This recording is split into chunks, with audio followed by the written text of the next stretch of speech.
What's up guys, and welcome back to another episode of the Realistic Summer Career Mode. This is episode number 46. We start today's stuff on the back of our comeback victory over Fulham, 2-0 down at Craven Cottage, ended up winning it 3-2, massive win that one as we aim to stay top and clear of the Premier League. And in our first game today with Calvin Phillips returning from injury, we take on Brighton at home at the Etihad. And speaking of Calvin Phillips, obviously a new signing for Manchester City this season. Well, it's just been announced for me that Sergio Gomez is going to be the new left-back coming in to replace Zinchenko at the Etihad Stadium. Now, of course, when I started this season off, as I mentioned, I'm recording these episodes in advance, and at the time, it seemed as though Borna Souza was the most likely new arrival to replace Zinchenko. So because of that, I signed him, but of course now it's not going to be Souza, it is going to be Gomez instead. So I want to apologise for getting that wrong, obviously, but like I said, I could only guess and go off what I'd seen in terms of transfer rumours, but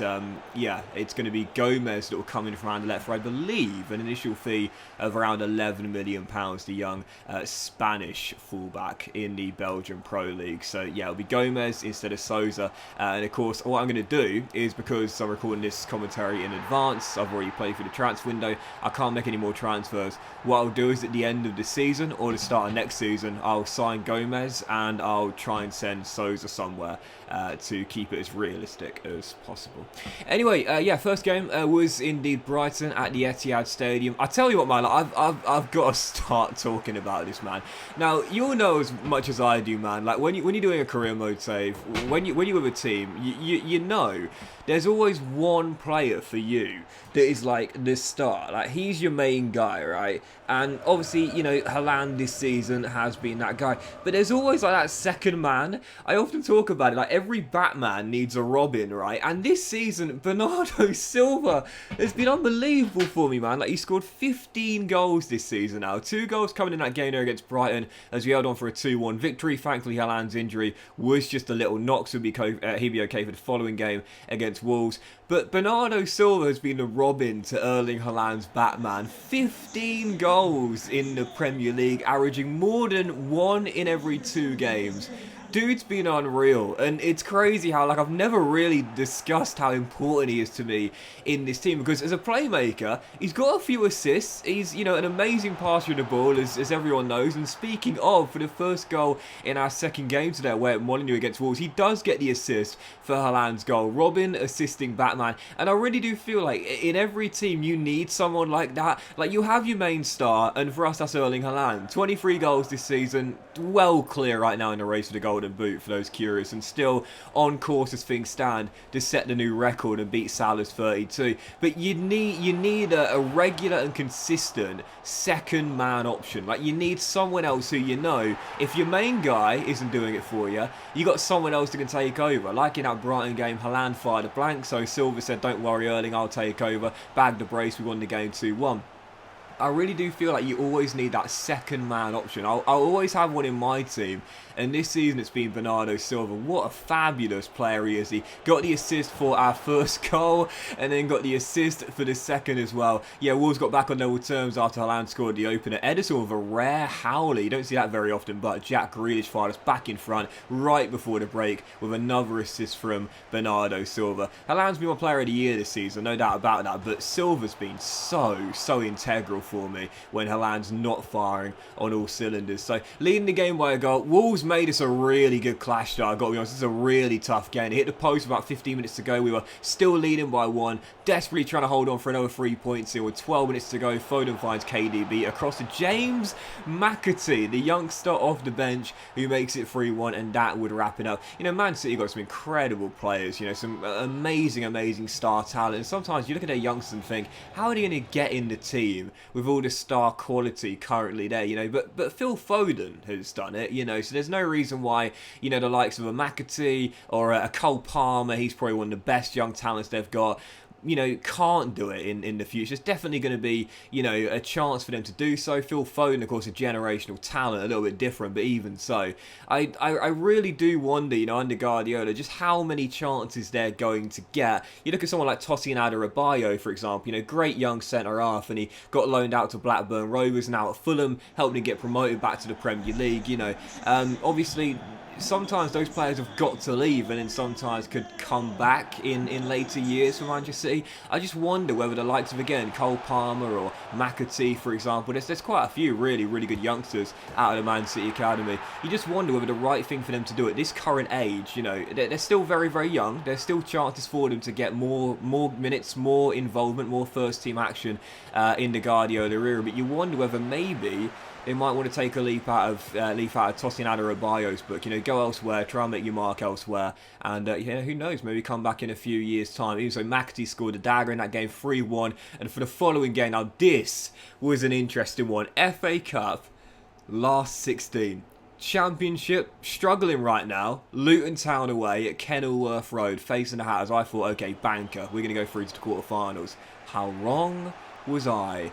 Down by a goal at half-time, and I thought, right, I've been awful, I need to make a switch. So I changed to a 4-2-4, abandoning our normal philosophy and just going all-out attack. Brought Erling Haaland off the bench. I literally only had Haaland on the bench for emergency reasons. I didn't plan to use him at all. He wasn't fit. He shouldn't have been in the matchday squad, but I had him in there for emergency reasons, just in case the worst case scenario happens and I need my big Norwegian striker. In the end, that was the case. We were down by a goal at the break, so I sent on Haaland, switched to a 4-2-4, but whilst we did get ourselves back on level terms, Pele, Ruddock and Panzu. Oh, I love this guy. Now, if you know what save of mine this guy was in, he was like one of my favourite players when I had him, then I love you very much. Pele, Ruddock and Panzu, man. Oh, the hard-working midfielder in my team. If you remember what save he was in for me, I love you very much. But even so, he put Luton back in front. It was 2-1. They restored their lead, and I was thinking, this is embarrassing, man. This is embarrassing. This is a championship team that are struggling, and I haven't got a fully weakened side out there. Like I said, I started Silva, I started Edison, I had a strong lineup. Max Aaron's at right back, Cancelo at left back. This is a strong team, and obviously I brought Haaland off the bench as well. I should have been in this situation, but Erling off the bench, only on there for emergency reasons, scored his second of the game to level it once again, make it 2-2, and like I said, Batman and Robin. You need them both. Yeah, Batman can do it most of the time, but every now and then he needs to call on Robin for assistance. Exactly what happens for the winner in this game. Bernardo Silva bags it. What a run for our Portuguese playmaker. 3-2 the final score, but goodness gracious me. That was tough, man. Like, that was really tough. I have to say, you know, I talk about this a lot. You know, in FIFA career mode, as we know, sometimes the games which you expect to be the easiest can sometimes be the most difficult. And I mentioned before, I personally believe in handicap now. I think it is in the game, because to me it happens far too often. You think about our EFL Cup run at the start of the season. Preston, Rotherham, Sheffield United. 3 Football League sides we faced in the first 3 rounds. We trailed in all 3 of those games. And yeah, okay, it was a bit different because we had rotated sides out there, but for the most part, you know, it's crazy. And as we have the draw for the FA Cup quarter-final, well, we've knocked out one London side in Arsenal, and now we've got Chelsea in the last 8 of the competition. Gundogan got a knock in that game against Luton. He's going to be totally fine, though, for them. Next game, I called upon him though. But 11 games to go in the Premier League. As you can see, Chelsea right now, second place. We are 8 points clear of them. They, of course, won the title last season. And we've got them back-to-back in March after Leeds. First at home in the FA Cup, then away at Stamford Bridge as well. Like I've said, the board have said to me this season, you've got to win the domestic double. They gave me a monster budget. I brought back the band. I rebuilt this side. We're not in Europe, but after 2 trophyless seasons in the save, the board said domestic double or bust, simple as that. And we've got such a tough ask, man. Trying to stay clear of Chelsea right now, the Premier League champions. We're 8 points clear of 11 games to go. Destiny is in our own hands, but there's no doubt about it. You can't rule out Thomas Tuchel's side, and of course now taking them on in the FA Cup as well. Question is, can we hold our nerve in the later stages? So yeah, for the penultimate game of today's episode, 4-1, Jesse Marsh's Leeds, first one of March, aiming to extend our winning run in the Premier League. We fell behind very early as Leeds got themselves in front courtesy of a rebound goal. What's that saying? I often use it. Luck will balance itself out. Yeah, Leeds scored with a rebound goal, and then on the other end, we score with a rebound goal ourselves. I know at times it can be so frustrating when you get a bit of real bad luck, but I really do believe it. Luck will balance itself out eventually. So, yeah, back on level terms, courtesy of you know who, and with 10 minutes to go, Erling Haaland. Did you see that burst of pace there, man? Like, seriously. Honestly, I really recommend this. If you've got a lightning quick player like Erling Haaland, double tap the right trigger if you see a pocket of space to run into, because the man can just run straight onto it. He'll be able to run quicker because of the fact he's obviously not got the ball directly glued at his feet, and he can get away from his man pretty quickly. Exactly what happened there with Erling Haaland there. The double tap of the right trigger sees him go through 1-on-1, smacks it home 2-1, but Leeds would not give up. Tyler Roberts made it 2-2, and at the break we were tied just like we were at Kenilworth Road. So Leeds battling back is 2-2. Really topsy-turvy game at the Etihad Stadium, and just past the hour mark trying to get back in front. Batman says to Robin, I don't need you this afternoon. Yep, Erling Haaland gets the hat-trick. Second hat-trick of the season, I believe, for our number 9. We go 3-2 up, lead for the second time in the game. Our 4 minutes to go, desperately trying to hold on to the 3 points here. Tino Livramento down the right-hand side, gets around from his man. I don't know what I was doing here, but it somehow worked out. I beat Fulgini with just a little 360. Didn't mean to do anything like that, but hey, it paid off. He picks out KDB at the back stick, turns Jamie Shackleton, smacks it in near post, and that would do it. Man City 4, Leeds 2. KDB wraps it up. Yep, 4-2, and we get the win and extend our winning run in the Premier League. So once again, had to work pretty hard for that one there, but KDB's 4th for the season ensures we get the win, plus Haaland's hat-trick as well means we do come out on top with a 4-2 victory. There's no doubt about it now, like we are going to finish up with the best goal difference record in the division. So it does mean, as we stay 8 points clear of Chelsea, if we do finish level on points, we will be crowned champions. We're so far clear of the chasing pack in terms of goal difference right now, but I still don't want to take my foot off the gas pedal. I still want to try and score as many goals as possible because, you know, goals win games. Everyone knows that, right? But also because Erling Haaland right now, with another 3 goals there, still has the chance of getting to 40. And, you know, I've mentioned it before, I've only ever done that with 2 players. In all my years on YouTube, I've only ever done it with 2 players, got to 40 goals in a single season. You'll know the name, Ivan the Shocker Tony did it for me in my Sheffield United career mode, and then Samuel Bell in my Cork City save, the Cameroonian, who we of course signed on a free transfer in that Cork to Glory RTG last year. So yeah, I'd love to do it with another player, and Haaland's still got that chance. As things stand, definitely on course to set the record and beat Salah, but I'd love to get him to 40 as well. A hat-trick there does him the world of good. So for our final game of today's episode, great winning run for Man City, and now's the perfect time to face these boys. Thomas Tuchel's Chelsea in the FA Cup quarter final. Oh my god, I am sick of this guy. Half an hour in, I gave him to Chelsea, and he scored against me in both games I've faced him so far this season. Gerard Moreno opens it for the Blues, and it's 1-0 Chelsea. I was like, it's okay, it's alright, we're down by a goal, but we were down against Luton, and we beat them 3-2.